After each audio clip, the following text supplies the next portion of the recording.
بەنسبە بەشەخۆراکی ھاوڵاتیان خۆتان ئاگادارن کە ئەم بەشەخۆراکی ھاوڵاتیانە لە ساڵی 96 بەدواوە دوای قەراری بەرامبەر بە خۆراک تا ئێستا بەردەوامە بەڵام ساڵ بە ساڵ بەپێی ئەو مادانە بەپێی بڕیارەکانی ئەنجومەنی وەزیران و وەزارەتی بازرگانی عێراق ئەم ڕەمادانە کەمەکرێن و ئێستاکە خۆشبەختانە تەنها 4 مادەی ڕئیسیە کە دابەشدەکرێت ئەوش بریتە لە شەکر زەید لەگەڵ برنج و ئاردا ئەم 4 مادە ساڵی 2016 بە جوتێکی زۆری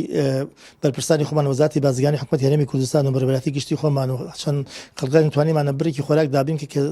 حستەی 6 مانگ خۆراکمان بەدەست گرتووە لە ساڵ 2016 وا بڕیار ئینشاڵڵا ئەو بڕێکە نەهاتووە قەرەبوو کردەوە پارە بدرێ بە ھاوڵاتیان بەڵام تا ئێستا وەکو تعلیماتی شەمەمان بۆ نەهاتووە لەبارەی قەرەبووکەوە ئومێدوارم ئینشاڵڵا لە کاتێکە بەدەستمان گەوت بتوانین بێن بە ھاوڵاتیان بەنسبە ساڵی 2007 کە بەشەخۆراکی ھاوڵاتیان ئاگاداریان کرد لەلایەن وەزارەتی بازرگانی عێراق و بەرەبەراتی گشتی بازرگانی عێراق کە ئینشاڵڵا ئەو مادانە نافۆتیان بۆ تاندنێ هەرچەند تاخیر بووە لە کاتی هاتنەکە ئێستاکە توانیمانە مانگی زەید مانگ 1 و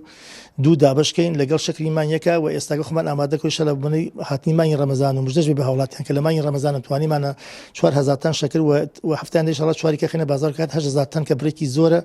بخینە بازار لەگەڵ زەید کە بمانەوە بڕی 5000 تن ئینشاڵڵا بەگەشتنی